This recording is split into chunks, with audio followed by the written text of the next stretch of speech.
Good morning everyone. आज आहे 15 August आणि मी ज्या ठिकाणी जॉब करते तिथे मला 8:20पर्यंत झेंडावंदनासाठी पोहोचायचं आहे. त्याच्यामुळे पटकन रेडी होते. हा आहे माझं युनिफॉर्म. सकाळी उठल्या उठल्या आंघोळ केल्यानंतर मी सनस्क्रीन लोशन लावले फक्त, आणि आता मी डायरेक्ट मॅकचं जे स्ट्रोब क्रीम आहे ते लावते. म्हणजे आपल्याला जास्त ग्लो येईल आणि कमी मेकअपमध्ये चेहरा देखील छान दिसेल.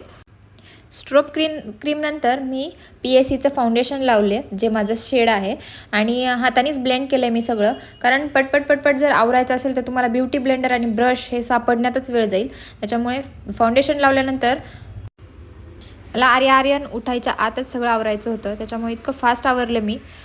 15 मिनटात तर मी माझा मेकअप तयार करून घेतला होता. आणि फाउंडेशन लावून झाल्यानंतर मी लगेच पावडर सेटिंग करून घेतलं. पावडर सेटिंगसाठी तुम्ही कोणती पण लूज पावडर यूज करू शकता. मी कधी पॉन्ड्स पावडरसुद्धा यूज करते. नंतर मी आयब्रोजला शेप देऊन घेतला, आणि त्याच्यासाठी जो आयब्रोजचा ब्रश असतो त्या 2 साईडनी असतो, त्याच्या एका साईडच्या ब्रशनी मी आयब्रोज क्लीन करून घेतले. आणि त्याच्यानंतर आयशॅडो पॅलेटमधला ब्राऊन कलर जो असतो तो त्या आयब्रोमध्ये फिल करून घेतला, म्हणजे जेणेकरून फेस एकदम अट्रॅक्टिव्ह दिसावा म्हणून. त्याच्यानंतर ग्लॉटचं काजळ आहे ते यूज केलेलं आहे. ग्लॉटचं काजळ माझ्याकडे खूप दिवसांपासून होतं, पण ते ड्राय झालं आहे. त्याच्यामध्ये मी ड्युरालाईन यूज केलं, आणि ते बघा आता किती छान डार्क दिसते. आणि हाताच्याच मदतीने, एका पेन्सिलच्या मदतीने ते मी असं फक्त लावून घेतलं, आणि त्याला पण मी एका पावडरनी सेटिंग करून घेतलं. म्हणजे लॉंग लास्टिंग राहतं काजळ आणि वॉटरप्रूफ होतं. तुम्ही कोणतं पण काजळ यूज करा, जर त्याला पावडर लॉकिंग केलं तर ते वॉटरप्रूफ होतं. मग मी एक लिपस्टिकचा शेड लावून घेतला. थोडा लाईटच होता तो, पण मला तो नाही आवडला. मग मी त्याच्यावर अजून एक शेड लावला आणि माझा मेकअप डन झाला. मला केसांचं स्ट्रेटनिंग पण करायचं होतं. केसांचं स्ट्रेटनिंग करण्याआधी मी केसांवर हीट प्रोटेक्शन स्प्रे वापरला, आणि नंतरच मग केसांचं स्ट्रेटनिंग केलं. 1-2 पार्ट करूनच मी पटकन केसांचं स्ट्रेटनिंग करून घेतलं. त्याच्या आधी मशीन हिटिंगसाठी लावली होती मी.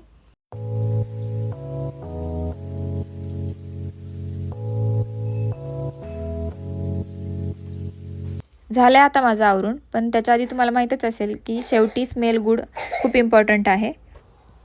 आधी मी आर्या उठल्यावर पटकन पोहे बनवले, पण नंतर ती म्हणली की मला पोहे नाही खायचे, मला उपीट खायचे. मग मी परत उपीट पण बनवलं, आणि आता तिथं आर्या झोपली आहे. मी गरम पोहे माझ्यासाठी घेतले आणि उपीट आर्यासाठी घेतलं. आर्याला उपीट खाऊ घातलं, मी पोहे खाल्ले, आणि मी पटकन कॉलेजला जायला निघाले. तोपर्यंत आर्यन उठला, आणि मी त्याच्याकडं पण थोडंसं लक्ष दिलं. आर्यनच्या हातात मोबाईल देऊन आत्ता आले म्हणून मी पटकन कॉलेजला आले. सगळे पळतच होते, कारण 8:20 होऊन गेले होते.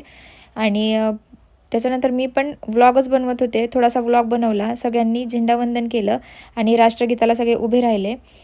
राष्ट्रगीत झाल्यानंतर खूप छान आजचा कार्यक्रम झाला. 15 ऑगस्ट एकदम छान आनंदात साजरं झालं.